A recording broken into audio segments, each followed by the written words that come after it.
بسم اللہ الرحمن الرحیم۔ آج کا پرچہ 1431 ہجری، شرح عقائد۔ سوال نمبر 1، فحاولت ان اشرحہ شرحا یفصل مجملاته ویبین معضلاته وینشر مطویاته ویظہر مکنوناته مع توجیہ للکلام فی تنقیح وتنبیہ علی المرام فی توضیح وتحقیق للمسائل غب تقریر وتدقیق للدلائل اسر تحریر وتفسیر للمقاصد بعد تبیید وتکسیر للفوائد مع تجرید۔ ترجمہ: تو میں نے کوشش کی، تو میں نے ارادہ کیا کہ اس کی ایسی شرح کروں جو اس کی مجمل باتوں کی تفصیل کر دے، ویبین معضلاته، اور اس کی مشکل باتوں کو واضح کر دے، وینشر مطویاته، اور اس کی لپٹی ہوئی باتوں کو پھیلا دے، ویظہر مکنوناته، اور اس کی پوشیدہ باتوں کو ظاہر کر دے، مع توجیہ للکلام فی تنقیح، تنقیح کے دوران کلام کو توجیہ اور مقصد کی طرف متوجہ کرنے کے ساتھ، وتنبیہ علی المرام، اور فی توضیح، اور توضیح کے دوران مقصود پر متنبہ کرنے کے ساتھ، وتحقیق للمسائل غب تقریر، اور انہیں بیان کرنے کے بعد مسائل کو ثابت کرنے کے ساتھ، وتدقیق للدلائل اسر تحریر، اور زوائد سے پاک کرنے کے بعد دلائل کی باریکیوں کو بیان کرنے کے ساتھ، وتفسیر للمقاصد بعد تبیید، اور ایک تمہید کے بعد مقصود مسائل کی تفسیر کے ساتھ، وتکسیر للفوائد مع تجرید، اور کثرت سے مفید باتوں کو بیان کرنے کے ساتھ حشو و زوائد سے پاک کرنے کے ساتھ۔ مطلب لکھیے، یہ فحاولت، یہ شرط محذوف کی جزا ہے۔ شرط یہ ہے اذا کان الامر کذالک، اس لیے یہ فا جزائیہ اس پر داخل ہوا ہے۔ شارح کہتے ہیں کہ جب میں نے اس مختصر شرح عقائد نصفی کا معائنہ کیا تو میں نے ارادہ کر لیا تھا کہ میں اس کی ہر بات کو کھول کھول کر بیان کروں گا تاکہ اس کتاب کی پیچیدہ اور مشکل باتیں واضح ہو جائیں، اور ساتھ ساتھ میں ان باتوں پر متنبہ بھی کروں گا جو باتیں مقصود ہیں۔ مصنف یا دیگر علماء کے اقوال کو بیان کرنے کے بعد، یعنی جو باتیں ہمارے نزدیک حق ہوں گی انہیں پیش کروں گا، لیکن کتاب کو حشو زوائد سے خالی کرنے کی کوشش کروں گا اور عبارت کو مزین کرنے کی کوشش کروں گا۔ اس کے بعد فرماتے ہیں کہ مبادیات کو ذکر کرنے کے بعد مقصود مسائل اور زیادہ سے زیادہ مفید باتیں بیان کروں گا۔ خط کشیدہ الفاظ کی لغوی صرفی تحقیق کیجیے۔ پہلا لفظ ہے مجملات۔ یہ مجملات مجمل کی جمع ہے، معنی آتے ہیں مبہم باتیں، گول مول بات، یعنی جس کو انتہائی اختصار انداز کے ساتھ مختصر انداز میں بیان کیا جائے۔ مطویات، یہ مطویٌ کی جمع ہے جو باب ضربہ سے طوی یطوی، طین کے معنی ہے لپیٹنا، باب ضربہ سے آتا ہے، اصل میں کیا تھا ہے مطویٌ، تو اسی کی یہ جمع ہے، اس کے معنی آتے ہیں لپیٹنا۔ مکنونات، مکنون کی جمع ہے، اس کے معنی آتے ہیں چھپانا، یہ باب ضربہ سے آتا ہے۔ تنقیح، یہ باب تفعیل کا مصدر ہے، اس کے معنی آتے ہیں ہڈی میں سے گودا نکالنا، مراد یہ ہے مسائل کو دلائل سے ثابت کرنا۔ تدقیق، تدقیق یہ بھی باب تفعیل کا مصدر ہے، اس کے معنی باریک کرنا، یعنی بال کی کھال نکالنا، دلیل کے مقدمات کو دلیل سے ثابت کرنا۔ تمہید، یہ بھی باب تفعیل کا مصدر ہے، اس کے لغوی معنی بچھانا، اور اصطلاح میں ایسے کلام کے بیان کر دینے کو تمہید کہتے ہیں جس پر مقصود موقوف ہو۔ تجرید، یہی باب تفعیل کا مصدر ہے، اس کے معنی زوائد کو حذف کرنا، یعنی کتاب زائد باتوں سے پاک ہوگی اور بہت سے فائدوں پر مشتمل ہوگی۔ سوال نمبر 2، والالہام لیس من اسباب المعرفة بصحة الشیء عند اہل الحق حتى يورد به الاعتراض على حصر الأسباب في الثلاثة، ثم الظاهر أنه أراد أن الإلهام ليس أسبابا يحصل به العلم لعامة الخلق ويصلح للإلزام على الغير، وإلا فلا شك أنه قد يحصل به العلم۔ ترجمہ، اور الہام اہل حق کے نزدیک علم کے اسباب میں سے نہیں ہے، حتیٰ یہاں تک کہ اس سے علم کے 3 اسباب میں منحصر ہونے پر اعتراض وارد ہو۔ ثم ظاہر، پھر بظاہر یہ معلوم ہوتا ہے کہ مصنف علیہ الرحمہ نے یہ مراد لیا ہے، ان الارادہ یہ مراد لیا ہے کہ الہام ایسا سبب نہیں ہے یحصل به العلم کہ جس سے عام مخلوق کو علم حاصل ہو، اور ویصلح للالزام علی الغیر، اور غیر پر لازم کرنے کی صلاحیت رکھتا ہو، ورنہ تو اس میں کوئی شک نہیں کہ کبھی اس سے بھی علم حاصل ہو جاتا ہے، کبھی کبھی اس سے بھی علم حاصل ہو جاتا ہے۔ الہام کی تعریف، الہام کہتے ہیں یہ اللہ کی طرف سے بطور فیضان کے، بغیر استحقاق کے، اللہ کی طرف سے دل میں آنے والے خیال کو الہام کہا جاتا ہے۔ مصنف علیہ الرحمہ نے اس عبارت میں الہام کے اسباب بیان فرمائے ہیں، یعنی الہام کی تعریف کرنے کے بعد اسباب علم میں سے نہ ہونے کو بیان فرمایا ہے الہام کو۔ الہام کی تعریف تو آ گئی، اب فرماتے ہیں کہ یہ الہام علم کے اسباب میں سے ہے یا نہیں۔ تو اس کے متعلق ماتن تو فرماتے ہیں کہ الہام علم کے اسباب میں سے نہیں، اس پر شارح فرماتے ہیں کہ جب الہام علم کے اسباب میں سے نہیں ہے تو پھر ہمارے اس قول پر کہ علم کے 3 اسباب ہیں کوئی اعتراض وارد نہیں ہوتا ہے، اور اگر بالفرض کوئی اعتراض کرتا بھی ہے تو یہ اس کی کم فہمی کی دلیل ہے۔ اب یہاں یہ سوال پیدا ہوتا ہے کہ الہام علم کے اسباب میں سے کیوں نہیں؟ تو شارح علیہ الرحمہ نے اس کا جواب دیتے ہوئے ارشاد فرماتے ہیں کہ ہماری مراد علم کے اسباب سے وہ اسباب ہیں جو عام مخلوق کے لیے علم کا سبب بنتے ہیں، جس کو اپنی عبارت میں یہ بیان فرمایا ثم الظاہر انہ اراد ان الالہام لیس اسبابا یحصل به العلم لعامۃ الخلق۔ تو یعنی مراد علم کے اسباب میں سے وہ اسباب ہیں جو عام مخلوق کے لیے علم کا سبب بنتے ہیں اور جس کو دوسروں پر لازم کیا جاتا ہے، اور الہام ایسا نہیں ہے کہ اس سے عام مخلوق کو علم حاصل نہیں ہوتا ہے اور نہ اس کو کسی دوسرے پر لازم کیا جا سکتا ہے، اس لیے یہ علم کے اسباب میں سے نہیں ہے، اگرچہ یہ بات صحیح ہے کہ اس سے کچھ نہ کچھ ضرور علم حاصل ہو جاتا ہے۔ علم کے 3 اسباب ہیں، فرما رہے ہیں کہ اس سے پہلے جو 3 اسباب علم ذکر کیے گئے وہ کون کون سے؟ نمبر 1 حواس سلیمہ، نمبر 2 خبر صادق، اور نمبر 3 عقل۔ اور 3 میں منحصر کیے جانے پر کیا اعتراض وارد ہوتا ہے، اس کا کیا جواب دیا گیا؟ اسباب علم کے 3 میں منحصر ہونے پر یہ اعتراض وارد ہوتا ہے کہ آپ کا اسباب علم کو 3 میں منحصر کرنا صحیح نہیں، اس لیے کہ ہم دیکھتے ہیں کہ الہام سے بھی کبھی کبھی علم حاصل ہوتا ہے، تو لہٰذا یہ بھی علم کا ایک سبب بنا۔ تو شارح علیہ الرحمہ اس اعتراض کا جواب دیتے ہوئے ارشاد فرماتے ہیں کہ جناب الہام علم کے اسباب میں سے نہیں ہے، اور اس کی وجہ یہ ہے کہ اسباب علم سے ہماری مراد وہ اسباب ہیں جو بذات عام مخلوق کے لیے علم کا سبب بنتے ہیں، جن سے عام مخلوق علم حاصل کر سکتی ہو، اور الہام سے اگرچہ علم حاصل ہوتا ہے لیکن یہ عام مخلوق کے لیے علم کا سبب نہیں بنتا ہے، اس لیے ہمارے نزدیک علم کے اسباب میں سے یہ الہام نہیں بنے گا۔ سوال نمبر 3، وَكَرَامَاتُ الْأَوْلِيَاءِ حَقٌّ وَالْوَلِيُّ هُوَ الْعَارِفُ بِاللَّهِ تَعَالَى وَصِفَاتِهِ حَسَبَ مَا يُمْكِنُ الْمُوَاظِبُ على الطاعات المجتنب عن المعاصي المعرض عن الانهماك في اللذات والشهوات، وكراماته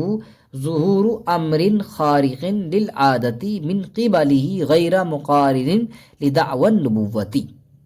ترجمہ، اور اولیاء کی کرامات حق ہیں، اور ولی وہ شخص ہے جو اللہ اور اس کی صفات کی بقدر امکان معرفت رکھتا ہو، بقدر ممکن معرفت رکھتا ہو، طاعات کا پابند ہو، المواظب الطاعت، طاعات کا پابند ہو یعنی فرما برداری پر پابندی کرنے والا ہو،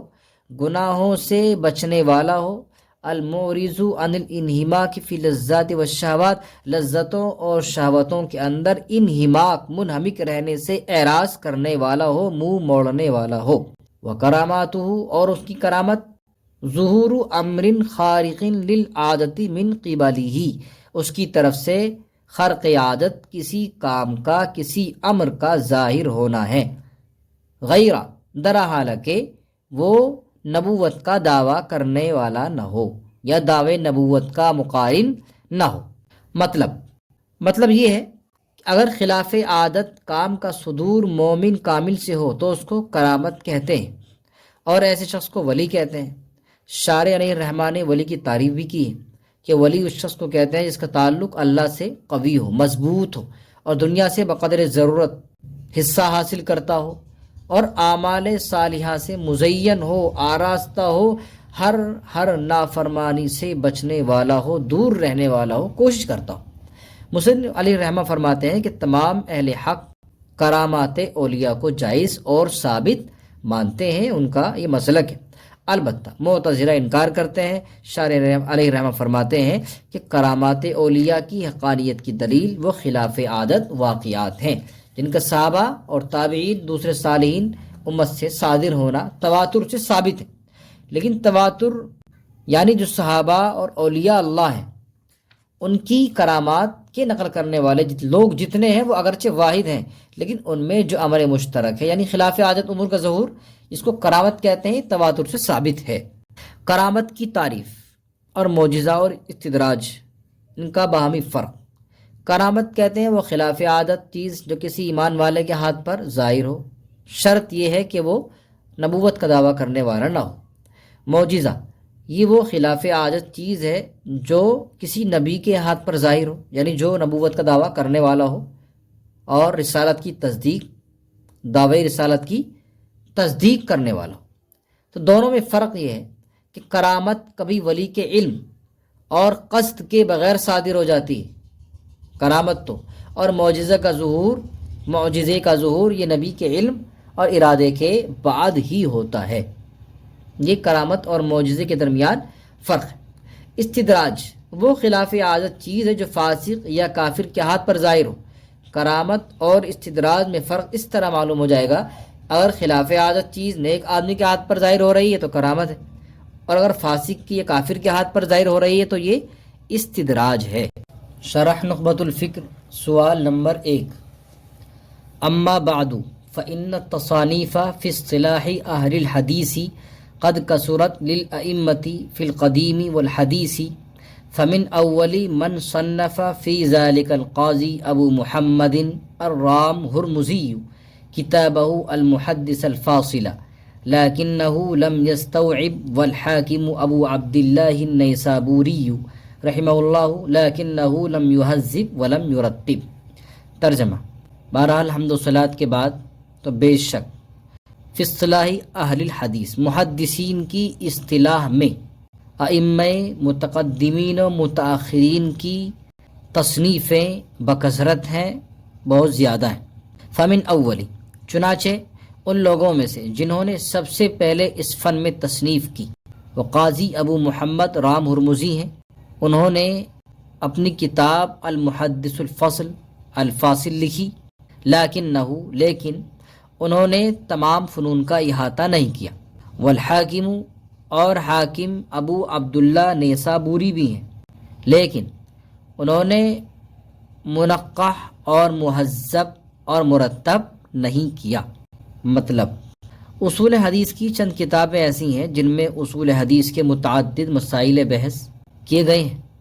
جیسے امام شافعی علیہ الرحمہ کی الرسالہ، امام مسلم علیہ الرحمہ کی مقدمہ مسلم وغیرہ، لیکن اس فن کی یہ مستقل تصنیفیں نہیں ہیں۔ اس کام کا مستقل آغاز تو 4 صدی ہجری میں ہوا۔ اس صدی میں بہت حضرات نے مستقل طور پر قلم اٹھایا، جن میں قاضی ابو محمد رام ہرمزی بھی ہیں۔ رہی یہ بات کہ سب سے پہلے حقیقتاً کس نے یہ کام کیا، اس کا علم یقین کے ساتھ مصنف علیہ الرحمہ کو نہیں ہو سکا، اس لیے وہ تعبیر اختیار کی ہے کہ جن لوگوں کے سب سے پہلے مستقل کتاب کی تصنیف کی ہے ان میں قاضی ابو محمد رام ہرمزی کا نام آتا ہے، یا اسی طرح حاکم ابو عبداللہ نیسابوری کا نام آتا ہے۔ پہلی جو کتاب ہے قاضی ابو محمد رام ہرمزی کی المحدث الفاصل ہے، اور دوسری یہ معرفت علوم الحدیث۔ اصول حدیث کی اور بھی کتابوں کا ذکر کیجیے، اور ان میں سے کس کتاب کی جانب علماء نے سب سے زیادہ توجہ دی۔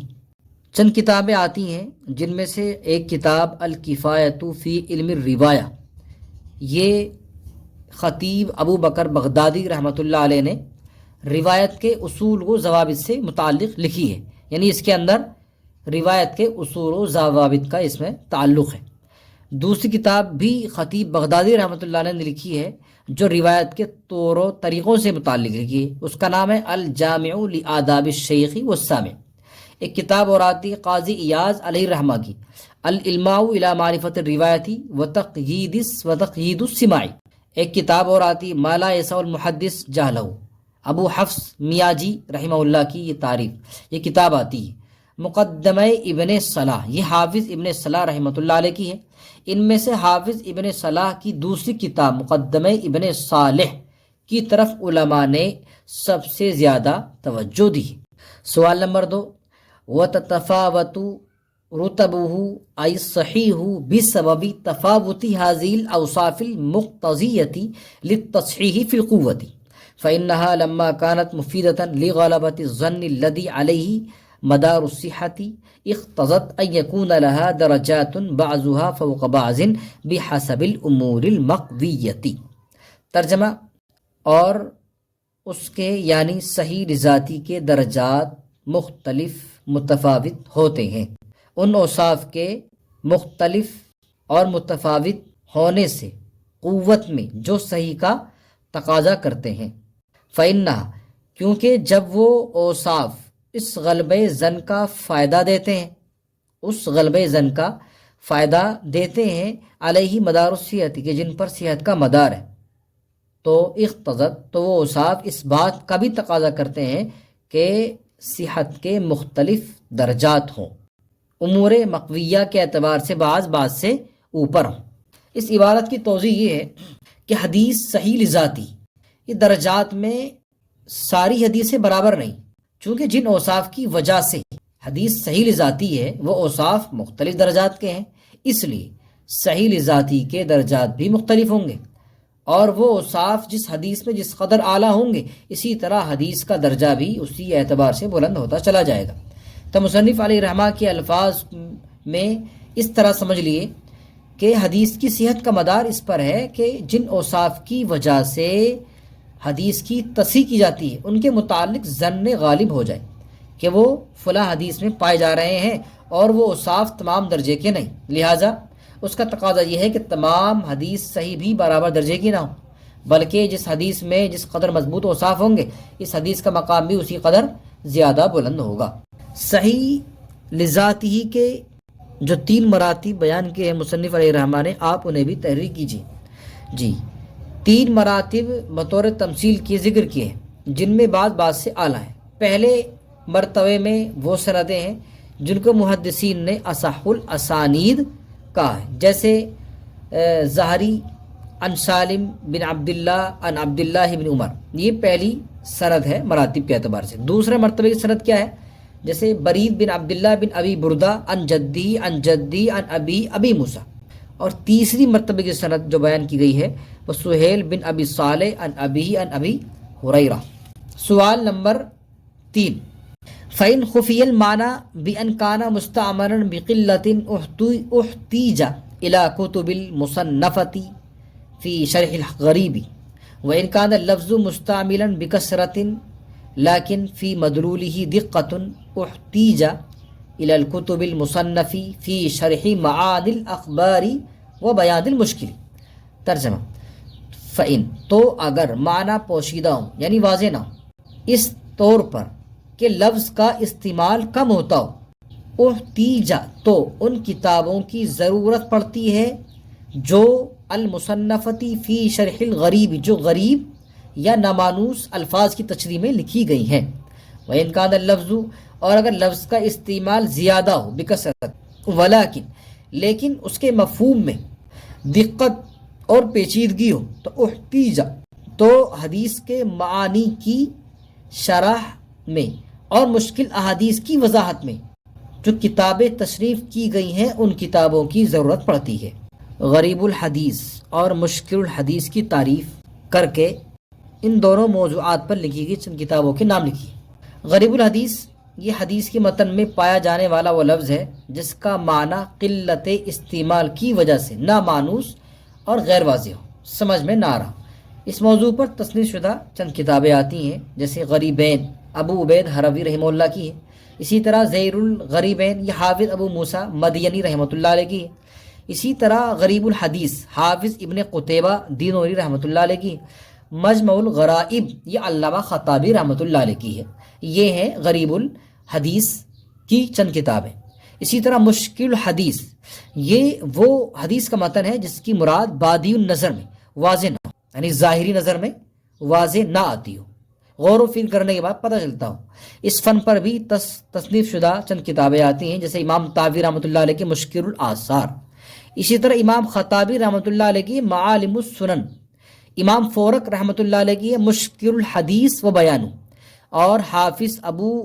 عمر بن عبد البر کی الاستذکار بھی آتی ہے۔